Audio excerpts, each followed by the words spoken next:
Good afternoon and welcome back to Horse Racing Today for Foreign Friday. Of course, yours truly, and to my right on the screen, but to my left in the real world is 22-1 Tom. But Tom, I think I get to take that one over because now I'm $100 rich. What do you think about that? It's great. Just keep it up. Yeah. Triple-digit winner last week, the very last pick of the week over at Newmarket. I'm beginning to like that track. Maybe I'm going to move over to that part of the world and just handicap there. Winners and then $100 winners. There's absolutely nothing wrong with that. Big implications this weekend.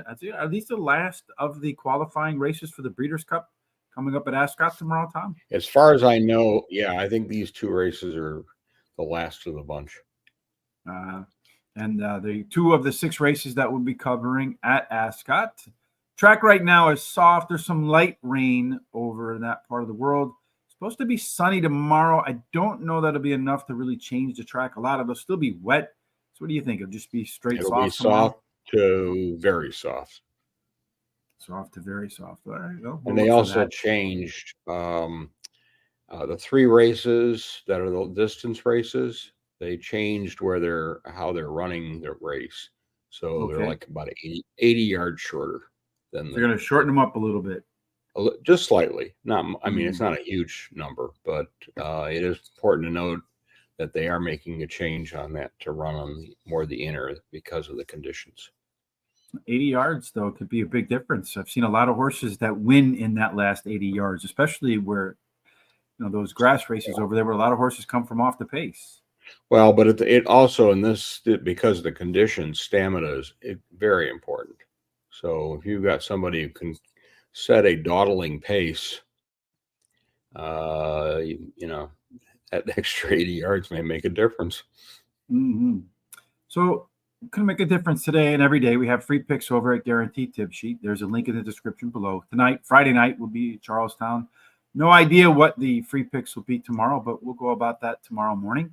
And of course, sometime later on today, we'll post all of our picks and our thoughts over at horseracingtoday.net.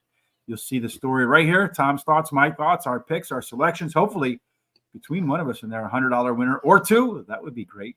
And of course, HRT gear right there. Click on that. And we got stuff for guys, for girls. It's 20% off right there. Only 5 days left. You can get that great Horse Racing Today hoodie. I know, where they're going to be running these races. You'll need a hoodie over there probably sooner than later. The weather is definitely changing. The leaves are falling. And it's been in the 30s in the morning around here lately, Tom. Yeah, it's not been particularly pleasant, but we got 2 days where it's going to get warm up a little bit here, so it'll be nice. Yes, one of those days would be Monday. I'll be out Monday, as will Terry. So we'll talk a bit more about that a little later on, about our plans going forward. But we're going to do race number 1 at Ascot right now. This is the Qipco British Champions Long Distance Cup. Mr. Thomas, in this case, they're going to run great. I forgot where they're going to put it up. 2 miles. Right. All right. This is going to go. Where is the distance on this thing? All right. 1 mile, 7.5 per mile. No, 2 miles. 2 miles? Yeah. I bet they're cutting it back. You said a little bit, no? No, 80 yards. It's not that. Yeah. No, it's not a significant number. So looking at the track thing here, it looks like they're going to start right here. They're going to go all the way around and then back down and around again. So 1, 2, 3 turns. And in this situation, Thomas, where you're making all those turns, are you looking for horses to come off the pace, ones that can be middle forward? What's your strategy? As I said at the opening, stamina.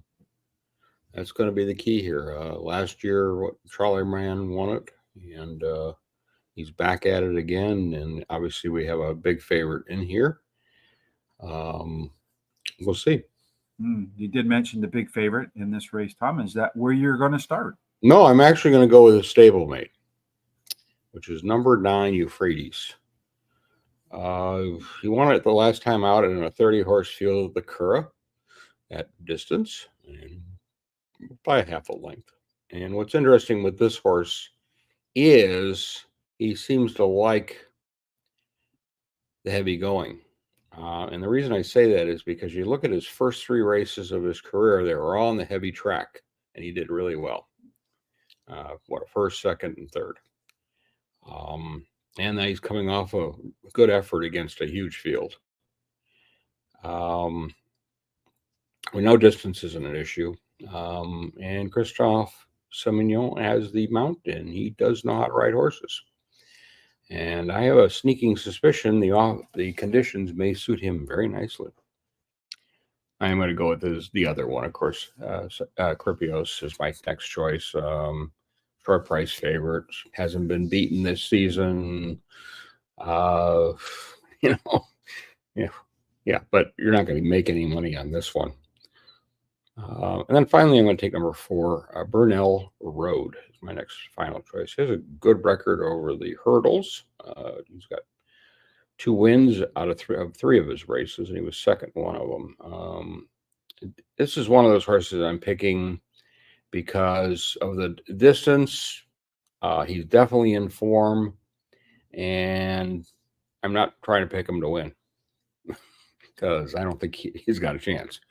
But I think he's got a chance of hitting the board, and that's the way I'm going to play him. Plus, you get a few. You can make a little bit on this one if he does happen to sneak in there.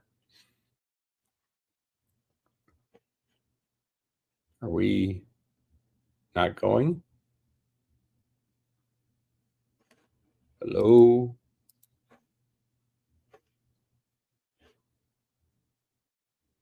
Hello? I'm there, Tom. Yes. Okay. I don't know. I got muted somehow, just like a dubbed movie. My lips are moving, but nothing comes out. Yeah, I was saying that might be the best thing. Who knows? Am I going nuts or? Not a long trip for either of us anymore. No, it's a short trip. So Qipco, I mean, you can't argue with this guy. 2 for 2 at the distance. Beat many of these horses recently. I don't see really anything to change that right now. And I hate going with that favorite, especially in these races where long shots come home. Sweet William, the horse right next to it, that's my next pick. Sweet William is expecting a better effort in the second start after a layoff, and has done pretty good at Ascot. 4 times out, the second, 3/3. So really, maybe one of those that hits the board or finally finds the winner's enclosure.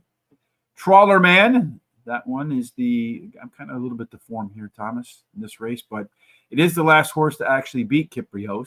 See if he can do it again. Finally, I agree with you as a long shot. My final selection in there is also Burdett Road. Soft record is solid, and it's got a couple of races at Ascot and managed to find a winner's enclosure in one of them. So a little chalky for me on the opening race there, Tom. Probably kind of hard. It's kind of hard not to be. Yeah, and it's also I think the shortest field that we're dealing with today, right? Yeah, it is. Which I think opens the door for a little bit more chalkiness anyway. The next race we're going to deal with, no such thing as a short field. What are there, about 400 horses in this one? This is not quite that bad. Pretty close. The Qipco British Championships. It's a full field. I know that because the max they run at these ones is what? 20. Is 20, and guess what? There's 20. There's 20. Yes, going to make it difficult for sure. 6 furlongs. That'll help your prices. Yes, the little opportunities to get away from the obvious. So 6 furlongs, they're going to make this move over here up the hill, then down the hill to the finish line over there, Tom. On that straightaway, with the conditions as they are, do you expect these fields to break up into parts? You're going to run in 3s, 2s, 1s? The starting gate will be on the far side. So that's an important distinction. So I don't see anybody trying to come over to the grandstand side. So it'll be on that far side rail, or it'll be up the middle. Mm-hmm. Any indication of where you think that might be the best footing, or just the only thing I can say to people who are interested, there is on the Ascot site a measurement they do called the going stick, and it'll give you some idea of how deep the track is and moisture and things like that, so that it tends to favor the higher post positions, but who knows? We'll know tomorrow. They got to run the race. Indeed. And when they're done running the race, and we know, Tom, who do you believe out of these 20 horses will be the one that somehow finds the finish line first? I'm actually on the current favorite, which I'm kind of surprised, which is number 6, Montasabi. Good going, returned off a layoff, won a Group 1 at Haydock. That's not bad. For the layoff, he ran on the all-weather, and he beat Kinross, who will be a big choice in another race.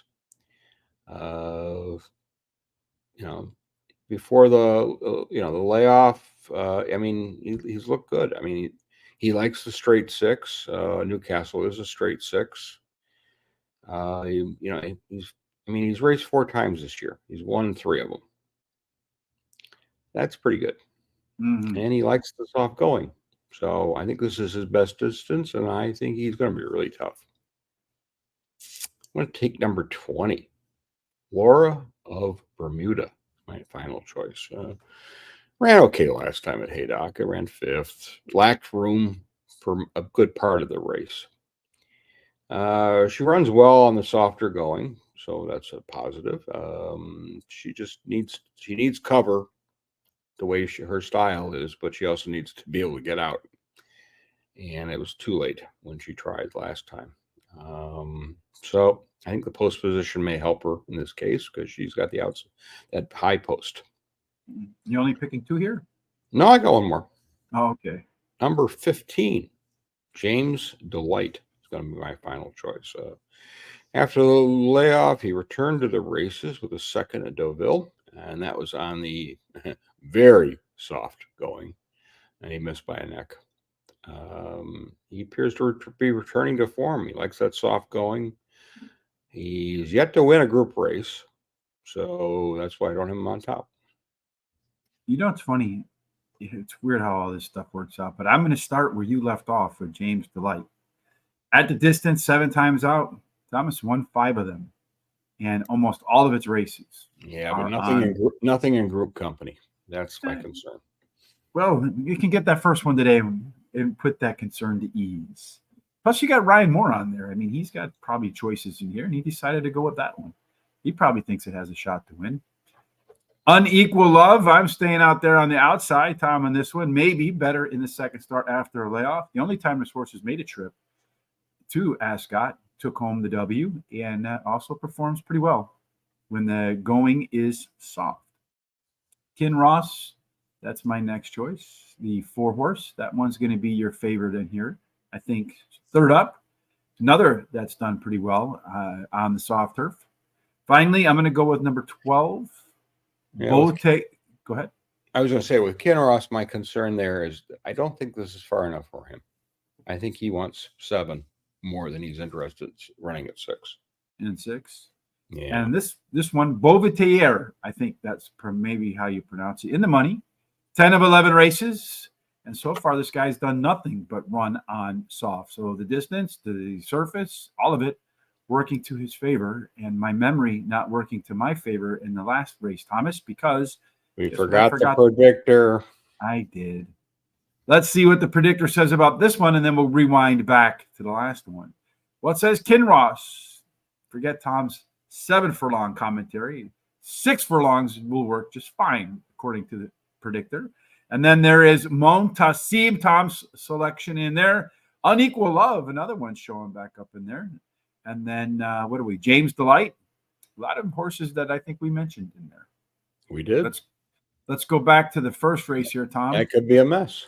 Yeah, that could be to our benefit or to our detriment. Yes, indeed. Predictor for the first race. So let's see. Looks like a pretty tight race there. Qipco beating Sweet William to the finish line by about a half a length.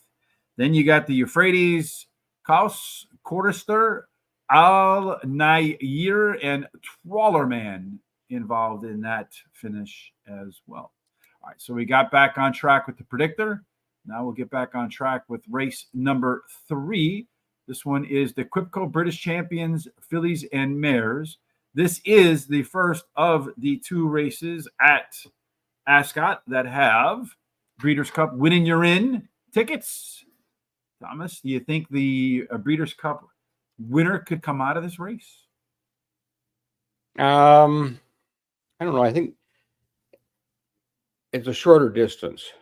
So you could easily see if there is one comes out of here more interested in running in the turf than running in the Fillies and Mares race. Mm-hmm. So that's something to think about. Also, some of these horses may prefer a little bit of give in the ground than Del Mar will offer. If it's not fast and firm at Del Mar, I'll be very surprised. Yeah, I mean, last time it was really foggy there. They left the one horse scratch and then not scratch, and everybody got hosed. So it looks like they're going to start right about here and then make their way up and down and around again. So with that little bit of straightaway, Thomas, into that turn right there, I know fitness is going to matter, but do you feel like you got to be in a good position before you hit this turn? You can't be stuck wide? Yeah, I wouldn't, unless you've got a horse that can run that, but this is relatively long race. And I think position is always important. I don't know if a front runner could hang on on this kind of race, but I do think you got to be at least mid pack with cover. And who do you think will win? I'm going to start with number 11, Grateful. Won last time out at Perry Longchamp in a Group 1, won by 3/4 of a length, and that was on the soft going. She's only raced 7 times. She's won 3 of these races, and she just seems to keep improving. And she was also interesting because she's by the now deceased T-Pin, who has 2 folds to race, and both of them are group winners. So that's pretty good. But unfortunately, she's no longer with us.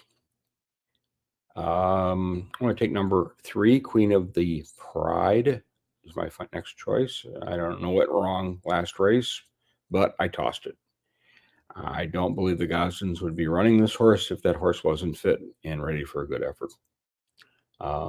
Tends to like the going, and that may make a difference in this horse. And finally, I'm going to take number 7, Tiffany. Won in Germany last time out on the good to soft going. And she was the favorite in that race. But she also appears to be very versatile because she's won on all types of running.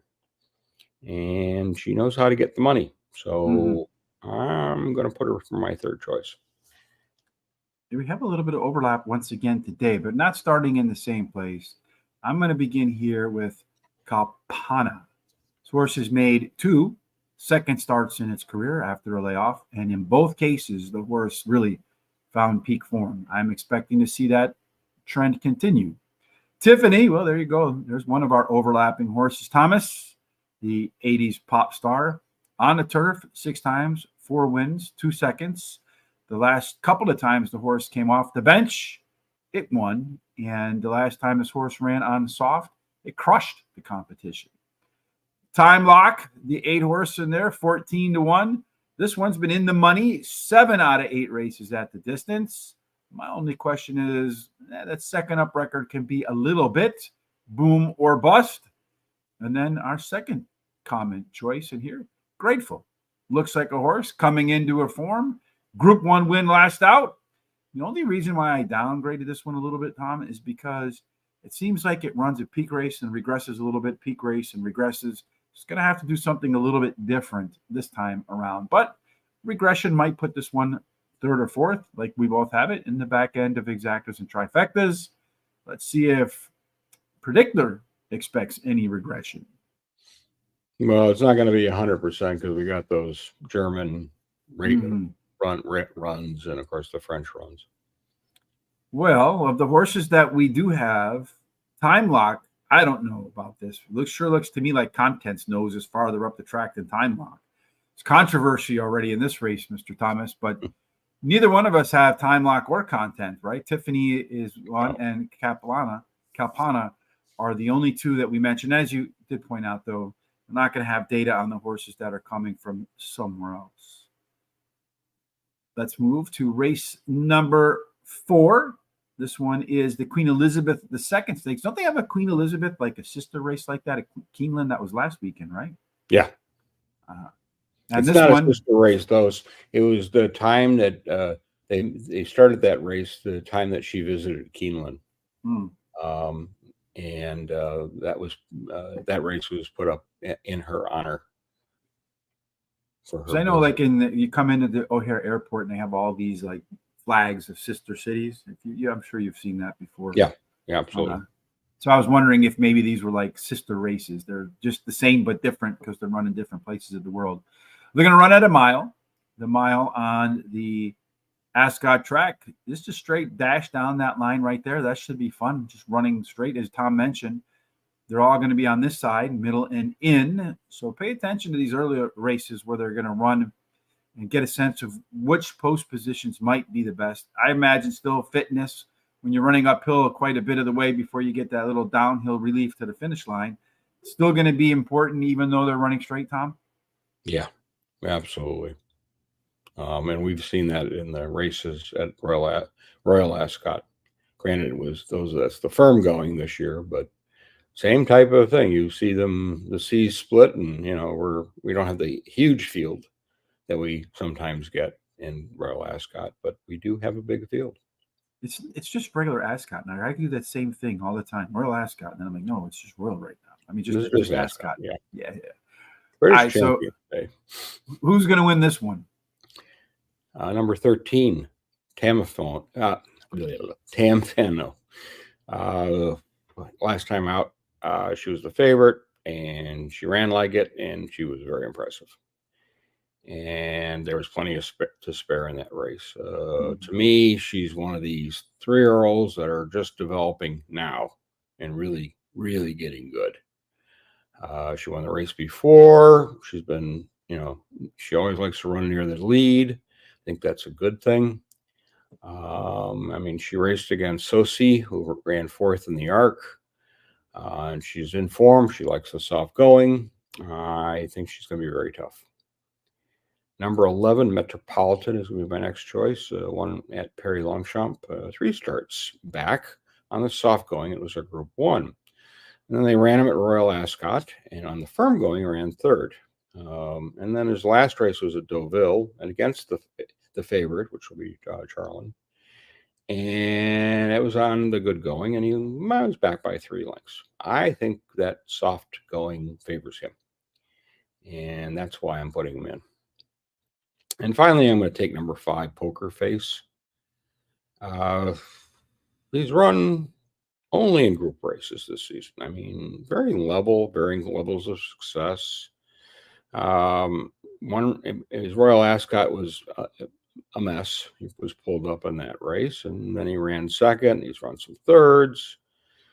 And he's up against some of the best milers. He does have an unexplained 7th in there, but hey, we all have stub our toes. Yeah, indeed. And at 80 to 1. Last time he was on a small field on the soft going. He ran 2nd. He did all right. He's one of those horses that needs to make a big run. And I think it's just a matter of where the jockey positions him for him to have a chance. Otherwise, he'll be doing what I like to do. He'll still be running. Well, if he runs and they make the right move, the 50 to 1 to 66 to 1 to the 80 to 1 horse, that's a good price. We'll get another triple-digit ticket at the top. I'm going to go to the horse right next to it. Prague is my top selection. Another one whose odds are kind of waffling around a little bit. But I'm going to take 2 shots at beating the horse. I think that will be the one to beat. This one, when it has run on soft, has absolutely demolished the competition. And I'm going to go 1 horse up this way. Wait, number 7, 1 horse down. Kudwa. I think that's perhaps how you pronounce that one. Horse for the course, of course, Thomas has run at Ascot a couple of times and found the winner's enclosure in both of them. At the distance, 4 times out, 3 of those were winners. And the 2 times that the horse got a little bit of moisture on a soft track, yeah, guess what? Won both of those too. So only 1 negative in that, and that he's not 4 for 4 at the distance. I think the one that's going to be the likely favorite is the top horse here, Charin. That one is really hard to argue with its success relative to what you see the rest of these horses. But maybe as you dig through the past performances, unlike a lot of other horses where you're expecting the best in the 3rd start after a layoff, maybe that one is his kryptonite, his weakness, because the 3rd up has not been the best. And then number 3, Facteur Cheval. Quintessential Tom horse, Tom. Kind of surprised he's not in your picks.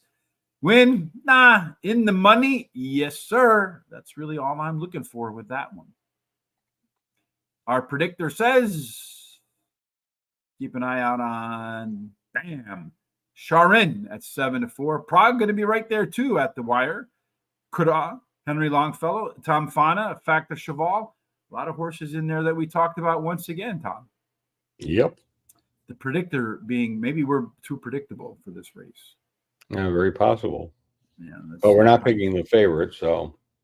Yeah, I picked him third. And he's tough. I mean, he's the one to beat. The only concern I have is on the going. And like I said, third up, he's been kind of a rough record there when you expect him to be at his best. So maybe just facing the stiffest competition in that race. Well, here we go again with another 12-horse field, Tom. This one is 1 mile and 2 furlongs, so they're going to get away from that straightaway. Start here, come up around that swindly bottom, steady rise, and then an even greater rise, and then a little bit of downhill. Fitness clearly going to be key, but with that turn coming pretty early, Tom, would you say in this case a little bit of early burst is beneficial? I would say yes. I think they're going to, in this, because of this, the quality in this field, they're going to be jockeying for a position, literally, and so they're going to try to get the right going for the horse and get the trip. Mm-hmm. A field full of IRADs down the stretch in an Irish circuit. Yeah. When they're coming down the stretch, Tom, which one do you think is going to get the ticket to the winner's enclosure?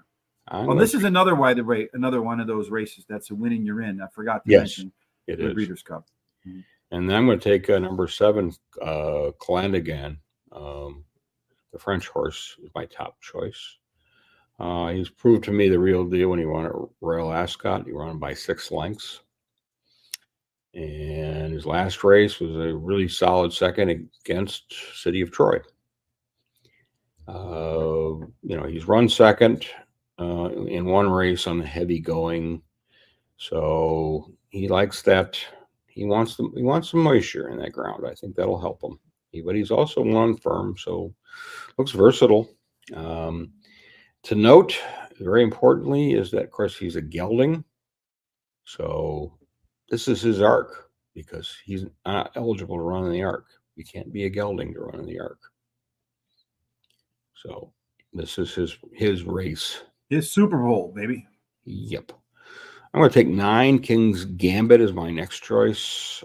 Runs good race for the most part. Every time, he gets second, third, wins, got a second win. Last 3 races were in group company. He tends to be near the back, but he also has been near the lead. So that's versatility, and you're going to need that in this kind of race. Mm-hmm. So that's why I'm going to slot him in there. And finally, I'm going to take the other favorite, which is number 8, Economics.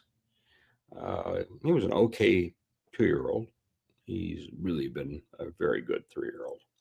And they beat Augusta Rodin last time out by a neck. I don't know what else to say. He has rolled along very strongly. There's the problem. The reason he's not the best horse right now is because there's a horse by the name of City of Troy, who is a very good horse. And we will see in the Breeders' Classic. So I agree with you on that top pick too. Kalangadangadang. That's probably about right. It looks like 3 others agree with us there too. This one did run at Ascot once, did win that race. And as you mentioned, Tom, this horse has been in time and has proven surface doesn't matter. That versatility come in handy. I'm going to go with Economics right behind it. Again, chalky like we did in the first race. I'm not really – I like to try to beat the favorite if I can, but if you can't, well, then there's no sense in no value in tickets that you throw away. This one is run at the distance 2 times, won both of them. In fact, won the last 4 races, so clearly informed. Amat, the 1 horse, Enmont. I don't know. I like this one, Thomas, because he was running against some good stuff back in 2022. They thought highly of this horse, went off to the sidelines, and really hasn't made 2 consecutive starts without a rest since then. Took more than a year off, came back, ran a decent race, came back again after a break. Well, I got this into that finally healthy corner at 30-1. Maybe we could see it return to some of its old form. And then finally, King's Gambit, another one that you have in here, Tom. It's a long shot for me, too. The last time this horse came off the bench, it won by a lot, 4 lengths. At the distance 2 times, a win and a close second. And last time out, just missed against Los Angeles. But I think the first up being the difference, that those 2 switch places between the 9 and the 10, as they're both in this race today. And Los Angeles is pretty good, pretty solid horse, too. You can't overlook those combinations of Ryan Moore and Aidan O'Brien either. No. Unless you want to lose money. Yeah, right. Well, the predictor says it's going to overlook Aidan O'Brien and Ryan Moore, too. Well, big gap there. Says that Caladangan Economics, those 2 are the class, but Los Angeles right there, Nashua, Royal Rhyme, continuous. But again, the French horse did make the way into this one, Tom, but it does have an Ascot run in there, too. It has the Ascot, yeah. The final race for us today is just a lowly handicap. 1 mile on the straightaway, Mr. Thomas. Again, they're just going to run straight down there, boom, uphill, downhill. Going to finish it out. You're going to get a sense a little earlier in the day what that straightaway looks like. So use that to kind of adjust your picks accordingly. And you'll have a mile race to compare with, and you'll also have the 6 furlong race. But this time around, you got 20 horses to pick from. And which one did you pick? I went with number 19, State Actor. It's only run in Ireland, run 6 times. He's got 2 wins, 2 seconds, and 1/3. His last 3 races have been in the handicap level horses, and been really running well. I mean, and interestingly, his maiden win was over the very heavy going at the Curragh. Yep, moving up in class, but certainly got the form. Number 9, Mr. Professor, is going to be my next choice. He hasn't raced since Royal Ascot, and he was in the handicap in that one. He returns to the races. He's won before off a layoff. And I think this was maybe their targeted race. So they just took him away, put him away, and then brought him back and see what they get. And finally, I'm going to take another Irish shipper. It was number 15, Mexicali Rose. Basically done his best running on this oft, because that's all he seems to run on. He's been, well, I should say actually a she, but she's run really just they target those soft races. So, it's kind of the beginning of the season, end of season type horse, more so than running it when it was, it was the hard, firm stuff. Varying distances, she makes reasonable efforts, and that's why I'm going to put her in there. You triggered something in my mind, Tom. If you remember back at the Royal Ascot, and they had all those prices winning after the first day, second day, I was looking through, and all of the horses that were winning had Irish mamas and Irish papas. They were Irish horses. I don't know if that's one thing in the spring and another thing in the fall. We'll find out, because I did not use that. I wish I would have had this conversation first, and then I may have changed the way I'm looking at things. But nonetheless, I'm going to go with number 8, the soap opera horse. Days of Our Lives is my favorite to win this race in here. Thomas, this one has a very strong record when making the second start after a layoff. I'm going to come out to the same horse you started with over there, State Actor, as my second selection. I think this one, Tom, is going to start from the mid-pack, and then like he did last time out when he ran on a wet surface, the only time he ran on a wet surface, smoke them all at the end. Number 5, El Najim, maybe. I love trying to pronounce some of these names. The only time this horse ran at Ascot, at least you're not a race caller. Yeah, well, especially with all these horses, I don't know how they do this stuff, to be honest with you, especially over there too, because at least here we got the red, the white, the blue, the orange, you got all the different silks. and all the different aprons on the horses, you have some chance to tell what they are. Over there, they all wear green with yellow. Who the hell knows what's what? And finally, the 17 horse is my last selection. Hey, my last selection last week, again, paid $100 to win. Latam, well, when this horse is most likely to win, it's going to be the first off the layoff. And that's exactly what we're going to get with this one today. And let's find out for the final time this week what the predictor has to say about this 20-field handicap race. Boom. Star of Orion, a horse that neither one of us mentioned in there. Oh. Mexicali Rose. That's the only one that we mentioned in there, right between the two of us. Yeah, I think so. It could be a tough final race for you and I, although I don't think it had the horse that we had winning the final race last week. Again, when the show's over, well, a little bit later on today, I will post all of our comments along with a replay of the show over at horseracingtoday.net. There's a link in the description below. You can go over there and take a look at that. Also, on YouTube, I will timestamp each and every race. So you want to come back tomorrow when they're running and review what Thomas and I had to say when it's before the races are over to maybe get some great insights, or maybe when the races, the insights before the races, but some great laughs after the races are over. Got that wrong. What you were thinking. Yes, those kind of thoughts. Well, they'll know what we were thinking. They'll just know how messed up it was. Know how bad our picks were. Yeah, indeed. And then next Friday, Tom, anything on tap? I know the following week we're going to do the Breeders' Cup preview for the international horses. But right, we're going to anything next week? Well, we should mention the Breeders' Cup a little bit first, because coming from Japan, there will be a record number of horses. 19 horses are scheduled to come over. Oof. And yeah, you better take a real good look at those because they know how to get their horses ready.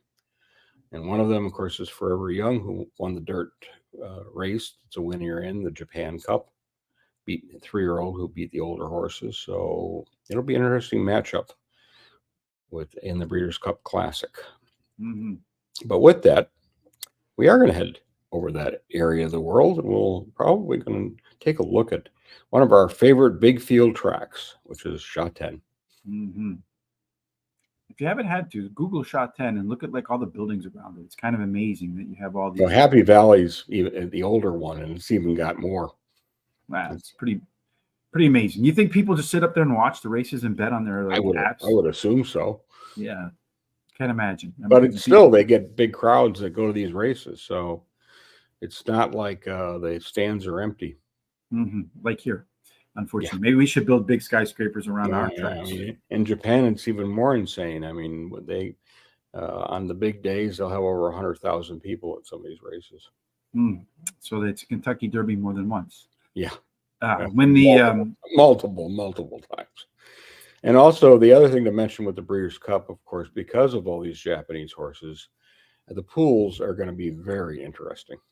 Going to be huge and probably a little overbet on those Japanese horses. Yeah, so very, very possible. Looking again for some free picks tonight, you can do it on Friday at Charlestown. Link in the description below. Please head on over there if you're going to play Charlestown picks tonight. I know far cry from the Breeders' Cup, but hey, it's the only place. A little bit. Well, it's the only place your horse can leave the gate at 4-1 and cross the finish line at 1-4. I love it. So keep an eye out for that. And then, of course, you can catch the Horse Racing Today stuff, and then head on over to our Horse Racing Today gear. Get your stuff 20% off. Start gearing up for the colder weather. We'll see you next weekend for Hong Kong. Tom and I will be out on Monday, as will Terry, but we'll be back on Tuesday to talk about Parks. Wednesday, Keeneland. Thursday, we'll do Belmont at the Big A. And then, of course, Shot-10. And then after that, Tom, it's get ready for the Breeders' Cup, which is something we'll be doing for sure. And one other race, too, that's important. That's the Melbourne Cup. And there's another big race, too, right? The richest sprint in the world this weekend? That's the Everest. Yeah, that's this weekend. And that's in Australia. If you're into insomnia racing, you can watch the Everest. And you can get some free stuff online if you Google like a free pass performance. Plenty of stuff. Yeah, it's all out there. So it's and there's some good idea, some good thinking on some of that stuff too. So they do make some nice comments and give you a feel for how the horses are running. Yeah, a lot of great information available for Australian and English racing. Of course, here in the States, once you get outside of that, it's a little bit more difficult to find great information. Of course, you always find great information here. So please, if you haven't done so already, hit the subscribe button. We're here. Hit the like button. Yes, right here. That's where you want to go. Why go anywhere else, right? Hit that like, hit the subscribe, follow us on all of our social sites. You see them scrolling down there below. Thomas, any final thoughts from you before we get out of here for the weekend? Enjoy this week in racing. And this is British Champions Day. It's one of their big races season. And traditionally, it is always on the soft going. It's that time of year.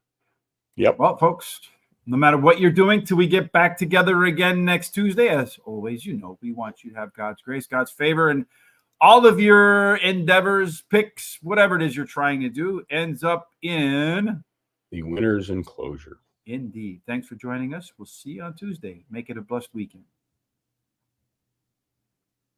Press the right button, Richard, and we can go home.